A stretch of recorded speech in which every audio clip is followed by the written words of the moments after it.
Hello दोस्तों, good morning. आज से हम मॉडर्न हिस्ट्री शुरू कर रहे हैं, जिसमें सामान्यतः आप देख सकते हैं कि यूपी लेखपाल हुआ, लोअर पीसीएस हुआ, स्टेट पीसीएस हुआ, यूपी पीसीएस हुआ एंड अदर एग्ज़ाम्स के लिए ये महत्वपूर्ण और कारगर सिद्ध होता है। तो इस टॉपिक को हम आज से शुरू करते हैं। ओके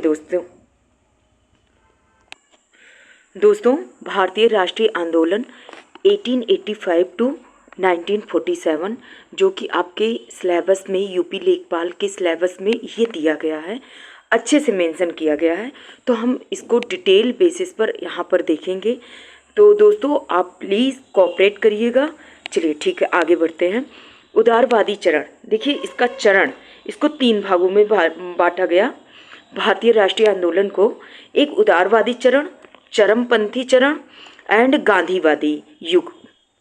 दोस्तों, आप कभी सोचे कि गांधीवादी युग का क्यों कहा गया? गांधीवादी युग इसलिए कहा गया क्योंकि गांधी जी का जो विचारधारा था वो हम भारतीयों के ऊपर बहुत अच्छे से प्रभावित होने लगा, अर्थात उसका प्रभाव पड़ने लगा। जैसे आप किसी व्यक्ति से मिलते हो और उस व्यक्ति का आचार विचार भाव आपको अच्छा लगने लगता है, तो उसका असर आपके ऊपर पड़ने लगता है।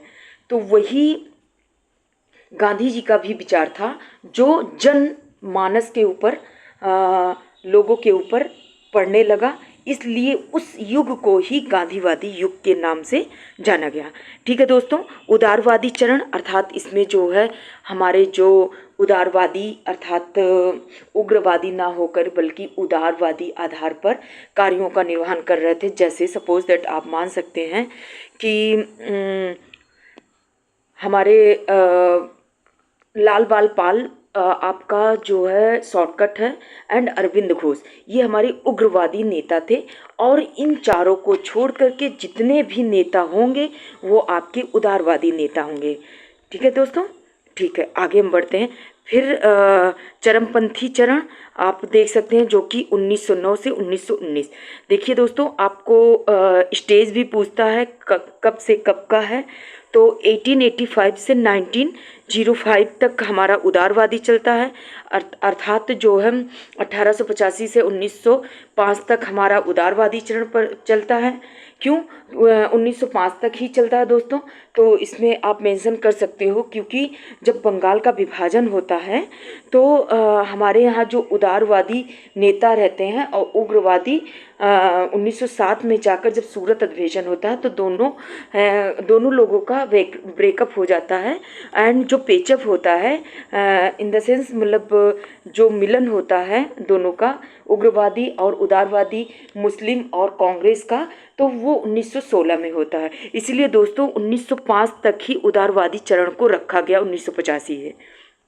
फिर आपका आया चरमपंथी चरण, अर्थात ये 1909 से 1919 तक। वैसे सामान्यतः आप इसको कह भी सकते हैं कि 1905 से 1919 तक। और फिर हमारा गांधीवादी चरण 1919 से 1947 तक। वैसे आप जानते हैं दोस्तों कि हमारे गांधी जी जो हैं 9 जनवरी 1915 को भारत आ गए थे, लेकिन ये 2 साल 3 साल थोड़ा भारत दर्शन पर निकल गए थे, जिस वजह से उस चरण को इंक्लूड नहीं किया जाता, उसको एक्सक्लूड कर दिया जाता है।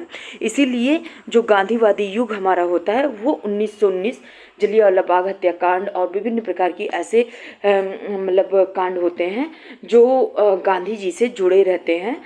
निगेटिव वे में नहीं दोस्तों, इसको लीजिएगा, पॉजिटिव वे में लीजिएगा। हम आगे बढ़ते हैं, कांग्रेस की स्थापना कराते हैं। कांग्रेस की स्थापना कैसे हुई? 1877 में महारानी विक्टोरिया के आगमन पर दिल्ली दरबार सजाया गया। जैसा कि दोस्तों आपको मैं बता सकती हूँ कि मैं दिल्ली में जब स्टडी कर रही थी तो जहाँ मैं रूम ली थी निरंकारी मुखर्जी नगर में, तो आपको मैं बताऊँ वहाँ से ही हार्डली 1 किलोमीटर के डिस्टेंस पे था, जो कि जहाँ पे महारानी विक्टोरिया आई थी, आगमन हुआ था, उसे कोरोनेशन पार्क के आधार पर जाना जाता है। तो दोस्तों उसको मैं बिल्कुल प्रत्यक्ष रूप से देखी। तो उसको मैं लिंक कर सकती हूँ कि 1877 में महारानी विक्टोरिया के आगमन पर दिल्ली दरबार सजाया गया। इस समय भारत में अकाल पड़ रहा था। मतलब इस समय भारत में क्या पड़ रहा था? अकाल पड़ रहा था। अकाल इन द सेंस आप समझ रहे हो दोस्तों, अकाल क्या होता है? जैसे भुखमरी हो गया, भोजन आपको आवश्यकता है, भोजन की आवश्यकता है, वो आपको नहीं मिल रहा है, ठीक है, तो ये अकाल हुआ। फिर उसके बाद सपोज दैट आप वर्षा हो गया और आपका खेत जो है कृषि करने योग्य भूमि वो भी बेकार हो जाए, तो ये सब परिस्थिति मतलब क्रिएट होने लगी। तो इसी समय मतलब 1877, आप दोस्तों 1857 की क्रांति सुने होंगे ना, उसी के 20 साल बाद ये मतलब जो है 1877 में ये काम शुरू होता है, ठीक है दोस्तों। महारानी विक्टोरिया आती हैं, दिल्ली दरबार सजाया गया और इस समय भारत में अकाल पड़ रहा था। सोचिए ये, ठीक है, लैंग्वेज पढ़ रहा था, कोई बात नहीं, पढ़ रहा था, ऐसा तो है नहीं कि वो कंटिन्यूअस हो रहा है, पढ़ा होगा या प्रोसेस होती है, धीरे धीरे होती है, बट कोई नहीं। अंग्रेज़ फिजूल खर्ची कर रहे थे, मतलब अंग्रेज़ तो बेवकूफ़ था ही, वो क्या करता था कि उसको खुद के जेब से तो पैसा देना नहीं पड़ता था, भारतीयों की जेब को और ज़्यादा मतलब वहाँ से पैसे वो खर्चा करता था, तो इसलिए उसको कोई फ़र्क ही नहीं रहता था कि मुझे पैसा खर्चा करना है या नहीं करना। तो ठीक है दोस्तों, आप सब लोग जानते भी हैं उसके बारे में, कोई नहीं। फिर शस्त्र एक्ट आया 1878, अर्थात एक साल बाद। या प्रेस एक्ट 1878 में भी भारतीयों से भेदभाव था। भारतीयों से क्या था? भेदभाव। दोस्तों ये मोस्ट इम्पॉर्टेंट है कि आपका जो शस्त्र एक्ट कब आया था? 1878 में, मतलब 1877 में महारानी विक्टोरिया दिल्ली दरबार के लिए आती हैं, उनके लिए सजाया जाता है। और फिर इसके बाद जो है 1877 में ही हमारा क्या होता है दोस्तों, 78 में, 78 में भारतीयों से भेदभाव शुरू हो जाता है और शस्त्र एक्ट की स्थापना होती है। इल्बर्ट बिल मोस्ट इम्पॉर्टेंट है दोस्तों, अटमोस्ट इम्पॉर्टेंट है। VIP क्वेश्चन आप इसको लगा दीजिए, वेरी इंपॉर्टेंट क्वेश्चन है। ये इल्बर्ट बिल 1882 टू 1883 जो कि न्यायिक व्यवस्था से जुड़ा था। इल्बर्ट बिल आपको क्वेश्चन दे सकता है कि इल्बर्ट बिल किससे जुड़ा था, तो आपको ऑप्शन मिलेगा मतलब व्यवस्थापिका से, न्यायपालिका से, या राजपालिका से, या मतलब जो है ऑल ऑफ दीज। तो आपको लगाना पड़ेगा नहीं, इल्बर्ट बिल जो है हमारा न्यायिक व्यवस्था से। इसको देखिए कैसे याद कर सकते हैं ट्रिकी बेस पे। तो इल्बर्ट देखो क्या होता है, इल जो इल होता है, गंदा, इल माने होता है बीमार हो जाना ना, और बर्ड मतलब ऐसे याद कर लीजिए दोस्तों कि कोई चीज़ बेकार हो गया। हाँ, जब कोई चीज़ जल जाता है, या कहते नहीं गांव में कि बर गया, तो उस बेसिस पे आप कर सकते हैं कि जब कोई चीज़ जल कर बर्बाद हो जाता है, तो फिर इसके बाद हम लोग क्या कहते हैं कि नहीं, उसको रोकने के लिए हमें न्याय करना पड़ेगा। मतलब समाज में ऐसा भाव क्रिएट करना पड़ेगा कि लोगों के ऊपर अच्छा प्रभाव पड़े। तो ये न्यायिक व्यवस्था लाया गया, ठीक है, जुड़ा था। और भारतीयों से भेदभाव था, भारतीयों से तो भेदभाव था ही, इसीलिए शस्त्र एक्ट भी लाया गया। कब? 1878 में। फिर इसी बिल के चलते लॉर्ड रिपन इस्तीफा दे दिया, ठीक है दोस्तों। लॉर्ड रिपन तो अपना दोस्त था ना, भारत का दोस्त था, लेकिन जब लॉर्ड रिपन इस्तीफा दे देता है तो कौन आता है लॉर्ड रिपन के बाद? कोई बात नहीं दोस्तों, स्किप करते हैं उसको। लॉर्ड रिपन के स्थान पर लॉर्ड डफरिन भारत का वायसराय बन कर आया। ये भारत में किसी प्रकार का विद्रोह नहीं चाहता था। जो डफरिन था, ऐसे याद कर लीजिए दोस्तों कि रिपन मतलब अपना, और डफरिन अर्थात डफर है। तो डफर ने क्या किया, वो विवाद नहीं चाहता था, तो विवाद नहीं चाहोगे तो फिर करोगे क्या? तो आप विवादों की जानने की कोशिश करोगे कि अगर मान लो विवाद कोई, जैसे होता नहीं कि क्रांति जो होती है आमूल चूल परिवर्तन होता है, हाँ, लेकिन आंदोलन जो होता है एकाएक होता है। तो उसी आधार पे आप कह सकते हो कि अगर मान लीजिए किसी के मन में कोई व्यक्ति से ही द्वेष भावना उत्पन्न होती है और फिर उसके बाद जब वो पूरे समाज में पहुंच जाता है तो मतलब जो वो एक प्रकार का आंदोलन हो जाता है। जैसा कि आप एग्जाम्पल के रूप में जान सकते हैं कि एक चिंगारी होती है, एक छोटी चिंगारी होती है, अर्थात उसको एक व्यक्ति से जोड़ लीजिए और जब आग लग जाता है तो वो पूरा समाज हो जाता है, मतलब उसको समाज के इक्वल रख लीजिए। तो उसी प्रकार ये क्या करता था डफरिन, मतलब किसी व्यक्ति से विरोध नहीं, मतलब जैसे विरोध अपने साम्राज्य में नहीं करना चाहता था, तो ये क्या करता कि मतलब भारत में किसी प्रकार का विद्रोह नहीं चाहता था तथा ये समय समय पर भारतीयों के मन की बात निकलवाना चाहता था। अतः इसने गुप्त रूप से एक राजनैतिक संगठन बनवाया जिसमें भारतीयों के मन की बात समय समय पर पता चल सके। तो देखिए कितना अच्छा दिमाग लगाया। इसीलिए हिस्ट्री पढ़ी जाती है कि इंसान को पीछे की हिस्ट्री से सीखा जा सके। फिर हमारा आया डफरिन। डफरिन ने क्या किया? सेफ्टी वाल्व सिद्धांत, ये डफरिन का सेफ्टी वाल्व सिद्धांत कहा गया। अब देखिए दोस्तों, यही जो ये काम किया ना कि मतलब जो है मुझे कुछ किसी प्रकार का विद्रोह नहीं चाहिए, तो विद्रोह नहीं चाहिए तो हमें उसकी बातों को सुनना, तो इसी को कहा गया सेफ्टी वाल्व सिद्धांत। और ये किसका था? डफरिन का। तो अब लाला लाजपत राय जी क्या कहेंगे अभी आप देखिएगा दोस्तों। कहते हैं कि सेफ्टी वाल्व सिद्धांत कहलाया गया तथा इसके बारे में लाला लाजपत राय ने अच्छे से बताया कि वह कांग्रेस को डफरिन के दिमाग का उपज, मोस्ट इम्पॉर्टेंट है दोस्तों, डफरिन के दिमाग का उपज बताया। डफर था तो जाहिर सी बात है डफर लोग दिमाग चलाते ही हैं, तो लाला लाजपत राय डफर लोग को देखकर हम लोग लाल नहीं हो जाते, एकदम लाल पीले हो जाते हैं। तो इसी प्रकार याद करिएगा कि लाला लाजपत राय जी थे जो डफर की बातें सुन करके फिर क्या किए, लाल पीले हो गए और उसके बाद क्या किए, ये तुरंत एक्शन लिए कि नहीं ये डफरिन के दिमाग की उपज है। ठीक है दोस्तों। फिर एक सेवानिवृत्त अंग्रेज अधिकारी एवो ह्यूम, जो कि कैसा अधिकारी रहता है दोस्तों, इसको प्लीज़ ध्यान रखिएगा। अंग्रेज अधिकारी था, एवो ह्यूम था, हाँ, को कहकर एक राजनीतिक पार्टी का गठन करवाया। एवो ह्यूम ने 1884 में भारतीय राष्ट्रीय संघ नाम से पार्टी बनाई पर असफल रहा। दादा भाई नौरोजी के सलाह पर नए सिरे से पार्टी का गठन करने का तय किया गया। वह 1885 में फर्स्ट अधिवेशन कहाँ पे रखा गया था दोस्तों? पुणे में। ठीक है, बट पुणे में नहीं हो पाया, अभी आपको आगे पता चलेगा। कांग्रेस पार्टी का नाम से करने की योजना बनाई। फिर पुणे में क्या हुआ दोस्तों, देखिए क्यों नहीं हो पाया पुणे में, क्योंकि प्लेग फैल गया था। इस कारण से पहला अधिवेशन बम्बई के गोकुलदास तेजपाल संस्कृत महाविद्यालय ग्वालियर टैंक मैदान आज़ाद मैदान में 28 दिसंबर 1885 को डब्ल्यू.सी. बनर्जी की अध्यक्षता में 72 प्रतिनिधियों के साथ आयोजित किया गया। दोस्तों इसमें आपको बहुत सारे क्वेश्चन इतने ही लाइन में बता दिया गया कि 1800 दादा भाई नौरोजी नए क्या बने हैं कि भारतीय राष्ट्रीय कांग्रेस की स्थापना 1885 में करते हैं।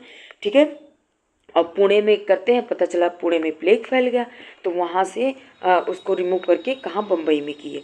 बम्बई में कहाँ? ग्वालियर टैंक मैदान आज़ाद मैदान, जो कि मतलब महाविद्यालय का क्या नाम था? तो पूछ सकता है कि उस महाविद्यालय का क्या नाम था जहाँ पे मतलब भारतीय राष्ट्रीय कांग्रेस का प्रथम अधिवेशन हुआ था?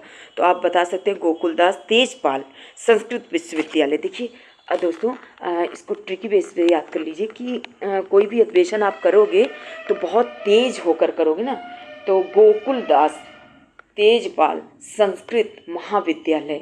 और उस समय संस्कृत का मतलब मतलब भाव विचार भी बहुत ज़्यादा था, तो इसलिए आप कह सकते हो दोस्तों।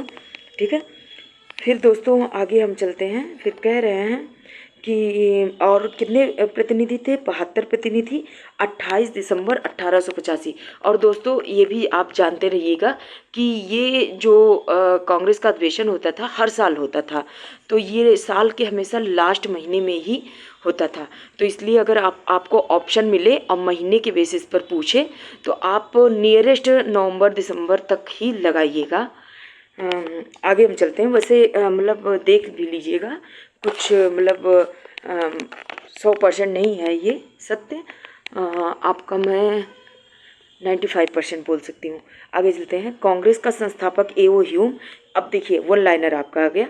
कांग्रेस का संस्थापक एओ ह्यूम रहता है। कांग्रेस का पहला अध्यक्ष डब्ल्यू.सी. बनर्जी कब रहते हैं? 1885 में बम्बई में। पहला पारसी अध्यक्ष कौन रहते हैं? दादा भाई नौरोजी। मुस्लिम अध्यक्ष बदरुद्दीन तैयब। फिर इसके बाद अंग्रेज यूरोपियन अध्यक्ष जॉर्ज यूले 1888 इलाहाबाद में।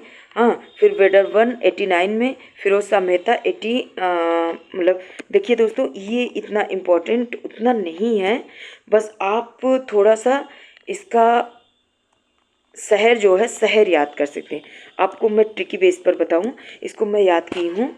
देखिए बक मई बक, बक मई बक, इसको देखिए बा से बम्बई, का फॉर कलकत्ता, मा for Madras, E for Allahabad, फिर उसके बाद बा फॉर बम्बई, फिर का फॉर कलकत्ता। ओके दोस्तों, ठीक है आगे चलते हैं दोस्तों।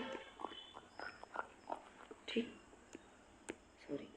फिर उसके बाद हमारा आया कांग्रेस का पहला हिंदू अध्यक्ष। हिंदू अध्यक्ष कौन था? तो ये आनंद पी चार्लू था, जो कि नागपुर में अधिवेशन हुआ था। फिर उसके बाद कह रहे हैं दोस्तों कि एक मिनट दोस्त, कांग्रेस की पहली महिला अध्यक्ष कौन थी? तो महिला अध्यक्ष में एनी बेसेंट थी, जो कि कांग्रेस की पहली महिला अध्यक्ष, ये नहीं कह रहा भारतीय महिला अध्यक्ष। ठीक है दोस्तों, तो वहाँ पे आप ध्यान दीजिएगा, यहाँ पे बोल रहा है ना भारतीय महिला अध्यक्ष, तो सरोजनी नायडू 1925 का अधिवेशन की रहती हैं, जो कि उत्तर प्रदेश के कानपुर में होता है। फिर उसके बाद युवा अधिवेशन मौलाना अबुल कलाम आज़ाद। दोस्तों जैसे युवा अध्यक्ष पूछता है तो हम लोग कन्फ्यूज्ड हो जाते हैं ना, क्योंकि मैं भी स्टूडेंट हूँ दोस्तों, इस बेसिस पे मैं कन्फ्यूज़न समझ सकती हूँ। तो देखिए युवा कह रहा ना, तो इसके आधार पर दोस्तों आप कह सकते हैं कि जो है युवा कौन होते हैं? युवा जो होते हैं कलम से लिखते हैं, जैसे हम लोग पेन से लिखते हैं ना दोस्तों। तो इसको आपको अगर याद ना रहे, ऑप्शन मिले लाला लाजपत राय, बाल गंगाधर तिलक, सरोजनी नायडू, हाँ, अबुल कलाम आज़ाद, तो आप कहेंगे युवा तो यार कलम से लिखते हैं, मैम ने बताया था। तो उस बेसिस पे आप इसको कोरिलेट कर सकते हैं कि युवा के बेसिस पे युवा अध्यक्ष हमारे मौलाना अबुल कलाम आज़ाद, जो कि 1923 के दिल्ली विशेष अधिवेशन में वो रहते हैं। दिल्ली दोस्तों, इसको जरूर याद करिएगा, दिल्ली। फिर इसके बाद सर्वाधिक समय तक कांग्रेस का अध्यक्ष रहने वाले, तो अबुल कलाम आज़ाद, क्योंकि देखिए 21वीं सदी उज्जवल भविष्य के आधार पर कहा जाता है कि युवा सशक्तिकरण, महिला सशक्तिकरण को बढ़ावा देने के लिए, तो उस बेसिस पे आप कह सकते हैं तो हम लोग ज़्यादा समय तक भाई शासन भी करेंगे, अध्यक्ष भी रहेंगे ना दोस्तों। ठीक है दोस्त, आगे चलते हैं। सर्वाधिक बार जो है अध्यक्ष बने थे दादा भाई नौरोजी। देखिए दोस्तों, जैसे हम लोग क्या करते हैं, अपने दादा को बाबा को क्या करते हैं कि प्रायोरिटी देते हैं, तो उसी बेसिस पे सर्वाधिक बार और सर्वाधिक समय दोनों में डिफरेंस है दोस्तों। सर्वाधिक समय तक तो हम लोग शासन किए थे युवा, और युवा क्या करते हैं, कलम से लिखते हैं, अबुल कलाम आज़ाद। हाँ, जबकि सर्वाधिक बार कहेंगे मतलब टाइम्स, सर्वाधिक टाइम्स में तो हमारे दादाजी आए थे, तो दादा भाई नौरोजी, हाँ, जो कि 3 बार किए थे। कहाँ कहाँ पे किए थे दोस्तों? तो 1886, 1893, 1906। देखिए दोस्तों, हम कैसे इसको याद किए हैं कि कन्फ्यूज़न पॉइंट है, इसलिए आपको बता रहे हैं। देखिए यहाँ पे 6 है लास्ट में, यहाँ पे 3 है और यहाँ पे 6 है। 3 से कटने वाले सारे नंबर्स हैं ना दोस्तों, तो इस बेसिस पे इसको आप याद कर सकते हैं। ठीक है दोस्तों, कि 1886, हाँ, और 1893, एंड 1906। ओके दोस्तों। और फिर उसके बाद ये कहाँ होता है, पहले कलकत्ता में होता है, फिर लाहौर में होता है। सोचो पंडित जी दादाजी हमारे कहाँ जाते हैं पहले। देखिए भारत का हम एक मैप बनाएंगे दोस्तों, 1 मिनट देखिए। ठीक है दोस्तों। अब देखिए पहले हमारे दादाजी गए, जैसे आप सब लोग समझ ही सकते हैं कि हमारा बंगाल जो था बहुत प्रभुत्व स्थापित क्षेत्र था और बंगाल पे लोग आकर शासन भी करना चाहते थे। क्यों? क्योंकि एक